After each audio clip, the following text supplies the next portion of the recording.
Okay, here we start to slip into a bit of design. What if you wanted to add a custom font to your funnels and websites?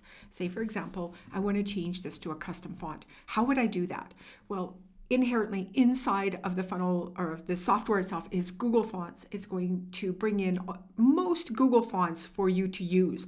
If you want to use something outside of Google, we do need to tell the system and the internet what font to load. So the first thing we want to do is determine what font would that be.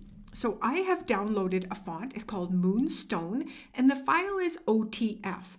Some of you may have a TTF file. That's fine. Either are fine. So what we want to do is we want this to be housed somewhere on the internet, and then when this signal is, this page has been loaded, somebody's looking at this page, I need to load this font. So first I need to know what is that font I need to load, and then where's that font sitting? So we need to upload the font on a server somewhere. Now, so that we don't, get into servers and blah, blah, blah, and make it really complicated, I found a way to kind of hack the system. So I want to use inside of the app itself. What could I use inside the software? Well, I can load them into the members area. So what I want to do is I want to upload that file into the members area. But I first must have the right font type. Most fonts on the internet today are loaded with WOFF2. I don't know exactly what that means, and I don't think it's really that important, but most browsers will read that font file. So what I want to do is I want to upload a file, the OTF file that I have, to Cloud Convert. So I'm going to go ahead and do that. And then what I want to do is convert this to a WOFF2. So let's have a look here. I want to change it to a WOFF2. It's a regular one. It doesn't really matter what it is as long as I am going to convert to here. So if you, again, have a TTF, sometimes I will buy fonts and I can get an OTF or a TTF. So either are fine. And we're just going to convert that file. And what it's going to do is it's very quick. It's going to upload and then process. And then I have the ability to download that font. It's going to come into my downloads and I've got a WOFF2. So I'm going to come over here and I'm going to go to membership and I'm going to go to products and I'm going to create a new product. And this product is going to be just to build your own. Let's get rid of that. Let's start building my own. And this is going to be my font files, whatever. Let's just put font files for now. And let's go ahead and create that product.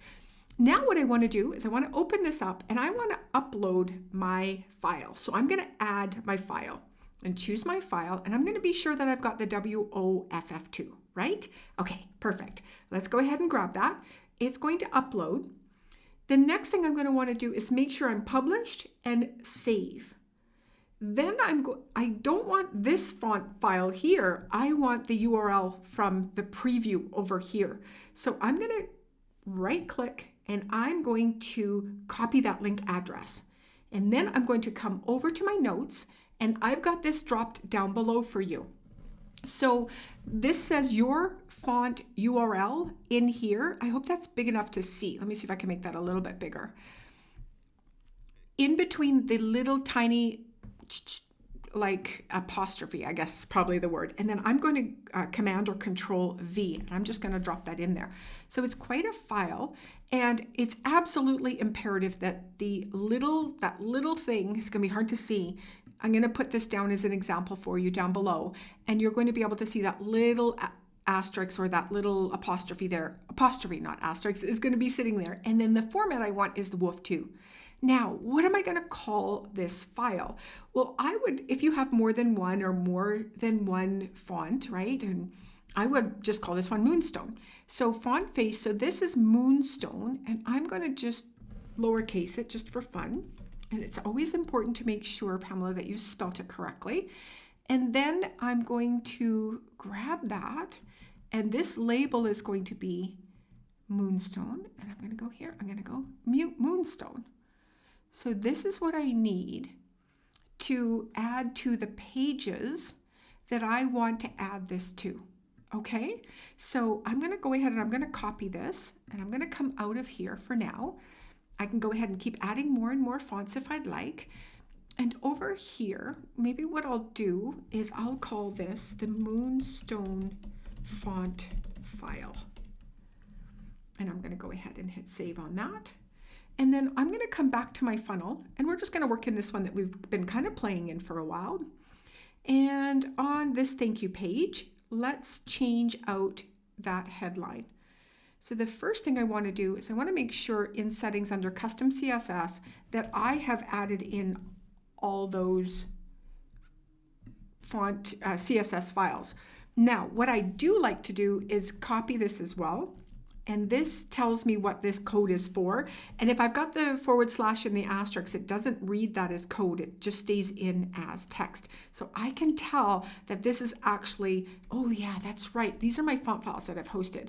And if you want to write this down to help you understand, you could go lines 7 through 16, and you know that that is your code for your funnel. So you're going to go ahead and hit save.